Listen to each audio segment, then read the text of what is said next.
This year, Kinsale Arts Weekend calls on all the creative forces in the universe to descend upon our town, Kinsale. Exciting competitions abound for solo artists, families, friends, and children. Enter our face mask competition. Make a Corona face mask like the one in the video. Send in a picture of you wearing the mask or just a picture of the mask uploaded to Kinsale Arts Weekend Facebook page and or Instagram page using the hashtags Kinsale Arts Weekend and KAW20. A number of the masks in the competition will be displayed in a shop window. And, most exciting part, prizes! So, what have we got for prizes? We have a gift certificate for Sundays, ooh, yum. We have a Kinsale bauble from Celestine from Attitude, and we have a goodie bag from Stone Mad Gallery. So, get creating! The Kinsale Arts Week 2020 is bringing our love of creativity to a new competition, the Face Mask Design Challenge. My name is Celestine McCoy and I'm Director of Attitude in Kinsale. So this morning I'm going to show you how to make a fancy face mask. This competition is open to children and is part of the Kinsale Arts Week 2020.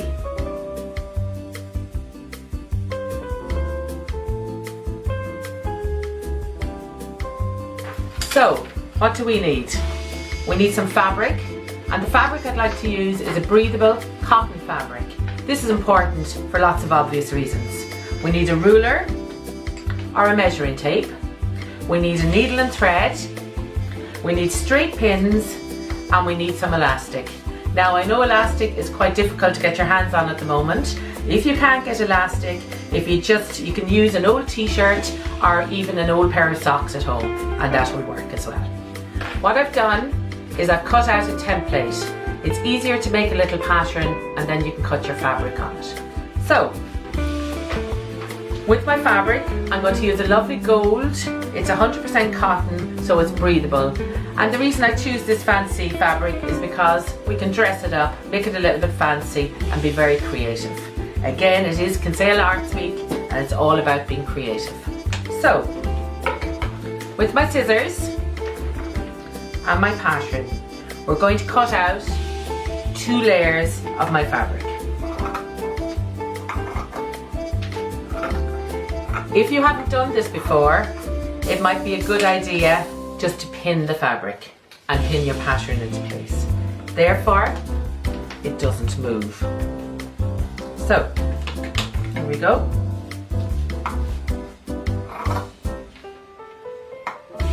Minding your fingers at all times, and if you're using the scissors, just be careful. A little tip for you is always to follow the nose of your scissors, therefore your fabric will be cut in a straight line. And here we go.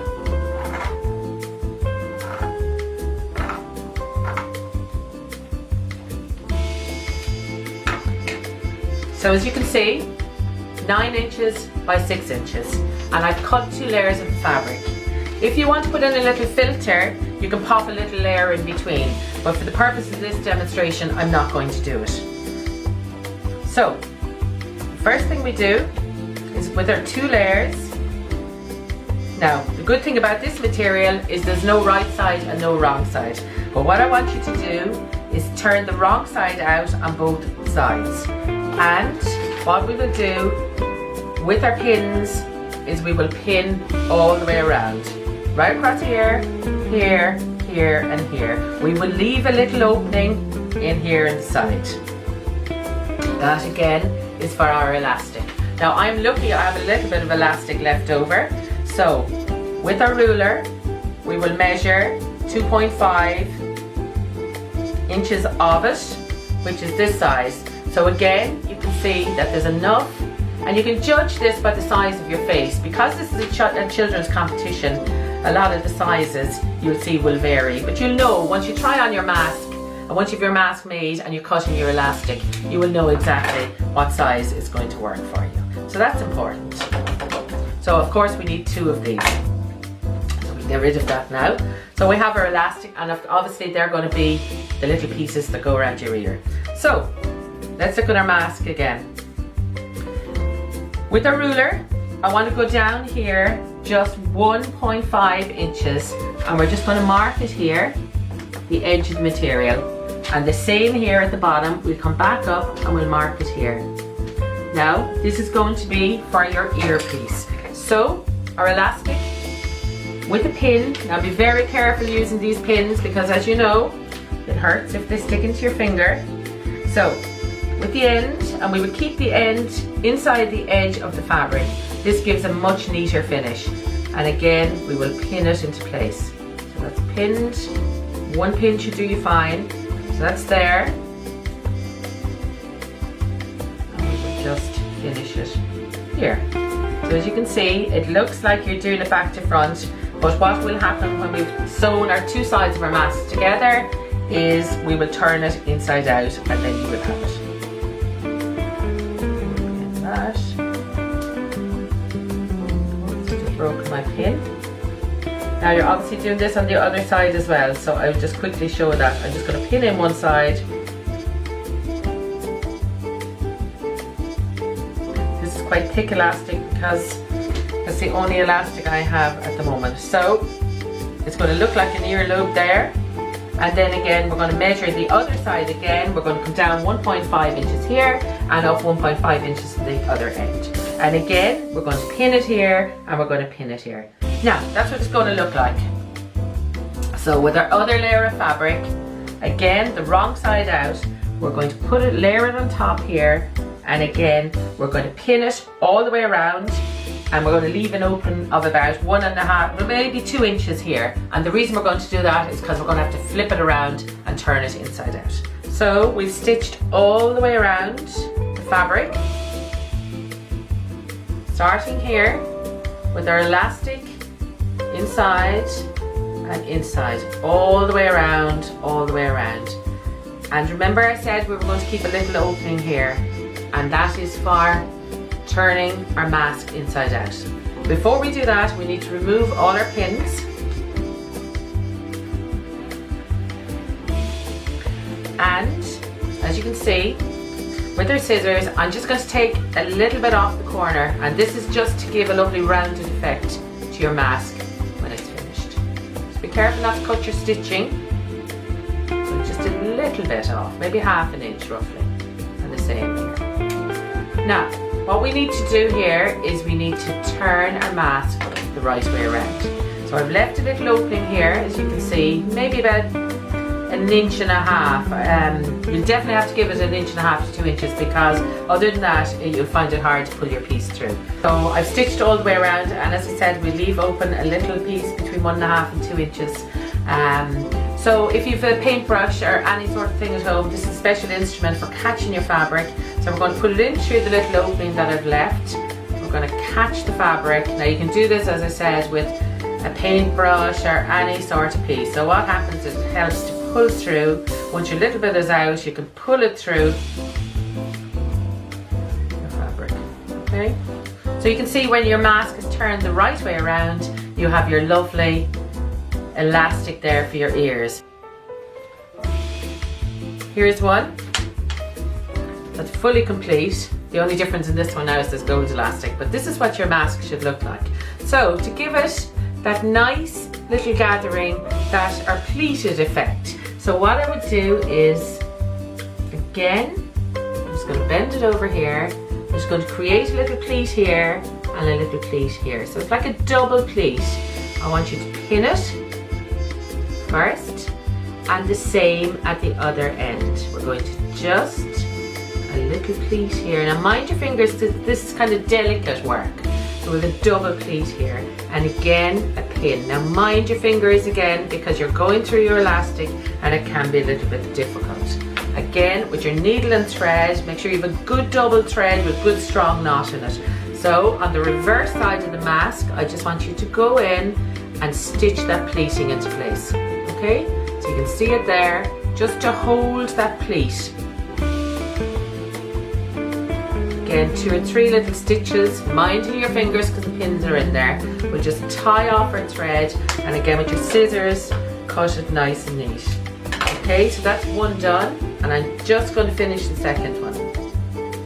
And then the exciting part will happen where we're going to decorate our mask. So this is where your creativity comes in. And remember, it's Kinsale Arts Week. The more creative you are, the better. So get that mask on you, get your feathers, your glitter, little bits of broken jewellery, whatever you have lying around at home, use your imagination. So I'm just going to do my second pleat, which is here at the end, and again, going through with my needle just to hide, as we can cut off all these threads in a minute. We're going to stitch maybe 2 or 3 times, maybe 3, because, or even more even, because remember there will be a little bit of a strain on it with the elastic. So what you don't want is your mask, the threads opening up and having to sew it again. So we give it a good little. And I think it's good to have a good strong needle as well, you know, not you know, something that won't break, because your needle sometimes can break. Now, so we're just going to tidy things up here, cut your threads, put your pins away safely somewhere so you don't stick them into your finger. Now, so that's our mask, okay? So as you can see, little pleats, little pleats, little pleats, little pleats. It's rounded at the edges. Now, I'm going to put it on me for a second, okay? So it fits perfectly, as you can see. It fits nice and snug into your nose. It fits very well around your ears and under your chin. Your nose, your mouth, and it must fit under your chin. So let's look at some decoration for the mask. So I have a little brooch here, which is nice, a little diamante thing. Now we can put that on. I have just stitched in a few little pearls, a little bit of netting. It's all about being creative here and making your mask stand out from everybody else's. That's a little bit different because it's got a little bit of movement in it. So again, it's different from the norm. The other little thing I want to show you is these little feathers. So they're very simple, they're white, there's a little bit of gold in them. And look, just by popping them in behind your little brooch, I mean, if you have a glue gun, you can use it, but you know what? They stitch in quite well as well. So I think sometimes it's nicer to use your needle and thread.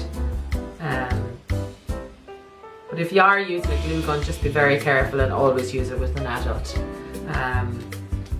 Lots of feathers, lots of pearls, lovely leaves. Everybody's got broken jewellery at home, so it's just about how you use it. Again, I'm just going to say it's Kinsale Arts Week. It's all about being creative. So I want to see you rocking those masks. I've just added the final feather in, and I've put in 3 because it's always good to have an uneven number. So I have 3 pearls, 3 feathers. I've used a little bit of gold netting, which gives a very mysterious effect. And again, the little brooch with the little bits of gold coming down. Now, so I want you all, when you're making your masks, to be really creative. Again, Kinsale Arts Week, and I'm going to put on the mask, and just to show you, so here we go. So nice and snug, cover the nose, cover the mouth, and be as creative as you. So I'm looking forward to seeing all those beautiful masks. Be creative, use up lots of broken jewellery, lots of face shapes, lots of feathers, lots of everything. So best of luck, happy sewing, and looking forward to seeing your masterpieces at Kinsale Arts Week 2020.